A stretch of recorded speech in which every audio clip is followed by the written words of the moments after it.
Okay, so in this video what we're going to do is we're going to learn how to name and write formulas for molecular compounds, which contain covalent bonds exclusively. In the last unit we learned how to write formulas and names for ionic compounds, and that's much more complicated. In that situation you have to look at whether or not you have a transition metal, you have potentially polyatomic ions, you have to balance their charges. For molecular compounds it's so much simpler. All you have to do is use prefixes to indicate how many of each element you have. So the generic format for how you're going to write the name for something would be prefix, write the name of the first element, prefix, write the name of the second element, first syllable of the second element, and then change the ending to IDE. So, for example, we use these as prefixes. So mono represents one. So if you have one of an atom within a molecule, then you would put mono. Di would be 2, tri would be 3, tetra would be 4. 5, like a pentagon, penta. Hexa, same deal. Hepta for 7, octa for 8, nona for 9, and deca for 10. There are past that, but realistically we're not going to use that for anything bigger than that. So just try a couple examples. The first example, if I have N2O5, that means I have 2 nitrogen atoms and 5 oxygen atoms within this molecule. What I would name it is dinitrogen.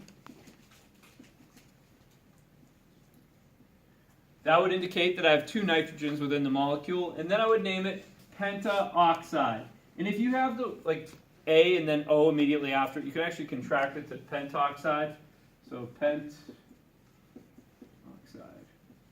So this, if you were given this name, you should be able to say di means 2, that's how many nitrogen I have. Penta means 5, that's how many oxygen I have. And you should be able to get that formula. So the next problem, dicarbon tetraoxide, same deal, I contracted it, the A and the O to be tetraoxide.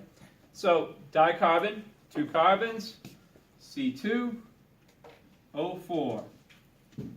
That would be the formula.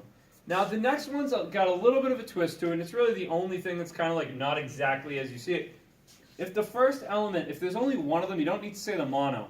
For example, you've all heard of carbon monoxide in your life. It's not monocarbon monoxide. You just drop the first mono, if it's for the first element, and keep the second. So you would call this carbon monoxide. And very similarly with the next one, if I have carbon dioxide, just 1 carbon, so you'd say CO2, because di means there's 2 oxygen. And the last one, a little bit more of a tongue twister. If you have 3 carbons, to indicate that you would have 3, you write tricarbon. And now to indicate that you have 8 hydrogen, you have to use the prefix for 8, which is octa. So we write octa, and instead of it being hydrogenide or hydrogen, you only include the first syllable. So you would just say octahydride.